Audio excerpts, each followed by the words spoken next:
तो सत्र की कार्यवाही भी शुरू हो चुकी है और इस बीच विपक्षी सांसदों की ओर से केंद्र सरकार को घेरने का काम भी किया जा रहा है। ये खुफिया लोगों की गुप्त योजना है और महिला आरक्षण के खिलाफ नहीं है, लेकिन जो जल्दीबाजी है, जिस तरीके से लाया जा रहा है, उसके खिलाफ है। जनगणना होगी तो देश जाति जनगणना मांगेगा, जाति जनगणना होगी तो देश आरक्षण मांगेगा। ये सबसे बचना चाहते हैं लोग। ये पीड़ित, दलित, मुस्लिम, पिछड़ा, आदि आबादी सबके खिलाफ लोग हैं। जहां देश में अगर हम आंकड़े देखें तो संरक्षण की ज़्यादा ज़रूरत है आरक्षण के साथ साथ। और ये सशक्तिकरण नहीं है, ये तुष्टीकरण के लिए है।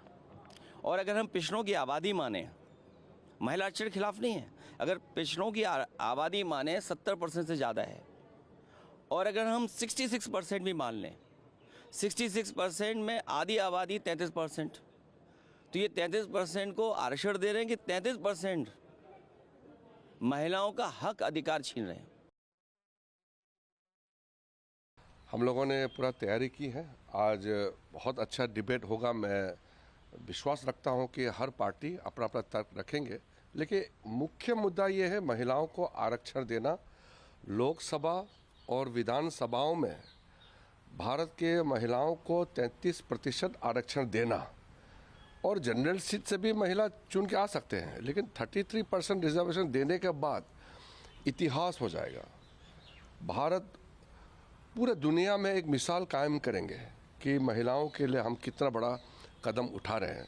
इसमें कोई विरोध होने का आवश्यकता नहीं। दूसरी बात ये कि डिलिमिटेशन या बाकी इशू उठा करके महिला आरक्षण को गिराने का कोशिश नहीं करना चाहिए, क्योंकि डिलिमिटेशन में भ्रम फैलाए जा रहे हैं।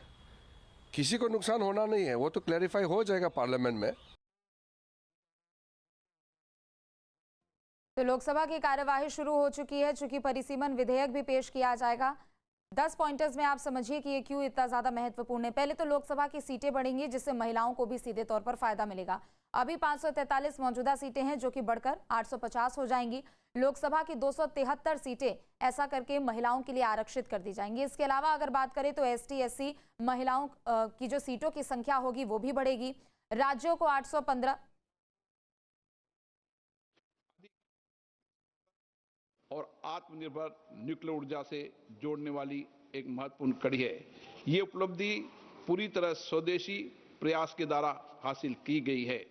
ये reactor Indira Gandhi atomic research centre द्वारा डिजाइन किया गया है। इसे nuclear power corporation of India limited ने बनाया है। इसमें अन्य भारतीय उद्योगों की भी महत्वपूर्ण भागीदारी है।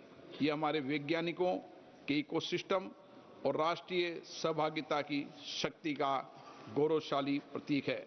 माननीय सदस्य, इस उपलब्धि के साथ ही भारत इस एडवांस टेक्नोलॉजी में विशेषज्ञता हासिल करने वाले चुनिंदा देशों में शामिल हो गया है। इसने राष्ट्र को एक ऐसे राष्ट्र के रूप में स्थापित किया है जो जटिल।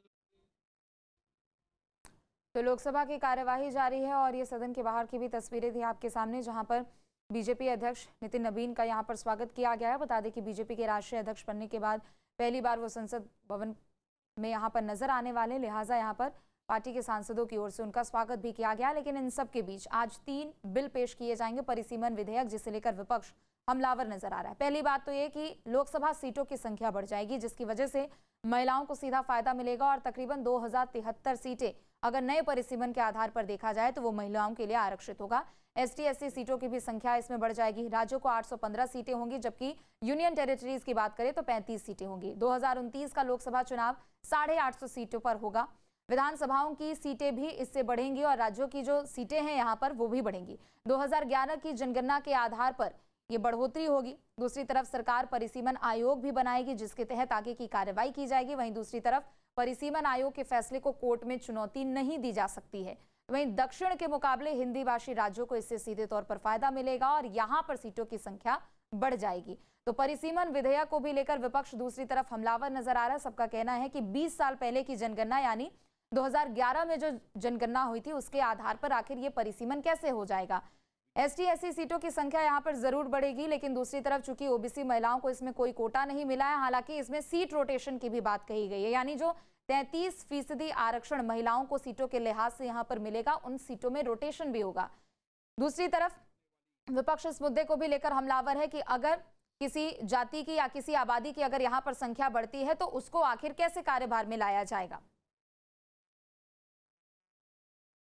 और बड़ी खबर आपको बता दें, जहां महिला आरक्षण बिल को लेकर पीएम मोदी ने पोस्ट भी किया है। पीएम मोदी ने लिखा कि देश नारी शक्ति के लिए अहम कदम उठाने जा रहा है। माता बहनों का सम्मान होगा, राष्ट्र का सम्मान होगा। संसद में नारी सशक्तिकरण को लेकर अहम कदम उठाया गया। तो बड़ी खबर आपको बता दें, चूंकि लोकसभा की कार्यवाही भी शुरू हो चुकी है, को 2029 में लागू कर देंगे। तो आज विपक्ष जिस प्रकार की बहानेबाजी कर रहा है वो सही नहीं है, और मैं उनको ज़रूर कहना चाहूँगी कि आप देवतुल्य मतदाता जो इस देश का है उसको कृपया भ्रमित मत करिए। डीलिमिटेशन भारतीय जनता पार्टी का प्रपंच नहीं है। डीलिमिटेशन भारतीय संविधान का मैकेनिज्म है, संवैधानिक अनिवार्यता है, और इसीलिए इसे घबराइए मत। बिल देखिए, बिल में किसी भी राज्य के अधिकारों का हनन नहीं हो रहा है, और आप सबके माध्यम से मैं यही इल्तजा करती हूं कि आप सब सर्वसम्मति से संशोधन को पारित करिए। धन्यवाद।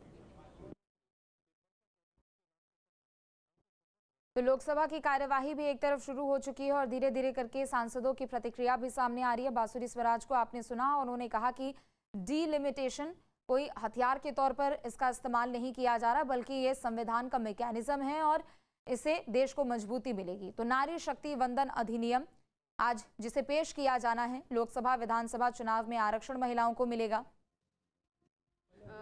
पॉइंट उठा रहा, क्या बोलना चाहिए? ऑपोजिशन पॉइंट उठाएगा ही, क्योंकि उन्होंने आज तक ये बिल नहीं लाया। देश की महिलाएं करेंगी, अभी तक ये बिल आया क्यों नहीं? अब देश की महिलाओं पर देखिए, सिंपल सरल शब्दों में समझाएं। अब देश की महिलाओं पे अत्याचार होगा, उनकी कोई बात, उनके दुख, उनकी पीड़ा, अब उनके साथ कानून खड़ा होगा, वो स्वयं लॉ मेकर बनेंगी। पहली बार ये हो रहा है, ऐतिहासिक, आज तक ऐसा, इससे बड़ा कदम कुछ नहीं हो सकता। देश की सबसे बड़ी पंचायत, इस मंदिर में अब महिलाओं की आवाज आएगी। और जो विरोधी विपक्षी चिल्ला रहे हैं, क्योंकि उनको पता है उनका पैकअप हो जाएगा, उनकी घर की महिलाएं अब राजनीति में आएंगी। तो सांसद रवि किशन को भी सुना आपने, विपक्षी पार्टियों पर उन्होंने निशाना साधा। लेकिन उसके आड़ में जो आप डिलिमिटेशन के साथ छेड़खानी कर रहे हैं वो देखिए, ये 27 वर्षों तक इन लोगों ने महिलाओं को उनका अधिकार देने का जो कार्य होना चाहिए तो वो नहीं किया, और विपक्ष आज भी नहीं चाहता कि महिलाओं को उनके सशक्तिकरण के लिए 33% का आरक्षण मिले। इसलिए वो नए से नई बहानेबाजी प्रतिदिन बनाते हैं। मोदी जी का दृढ़ इच्छा है कि उन्होंने स्टेप बाय स्टेप, कभी ड्रोन दीदी के माध्यम से, कभी महिला एंटरप्रेन्योर को ऋण देने के माध्यम से, कभी आवास या कभी गैस का चूल्हा, कभी स्वास्थ्य के लिए आयुष्मान भारत, ये महिलाओं के सशक्तिकरण का उन्होंने स्टेप बाय स्टेप प्रयत्न किया। अब विधानसभा और लोकसभा में भी उनको इसका जनप्रतिनिधित्व मिले, ये जरूरी है। और इसके लिए जो आधी शक्ति है जो आबादी का, उसको 33% आरक्षण के लिए ये बिल, मैं समझता हूँ, न केवल ऐतिहासिक है बल्कि भारत के इतिहास की एक बहुत बड़ी घटना है। अब से डीडी फ्री डिश की चैनल नंबर 57 पर देखिए न्यूज नेशन।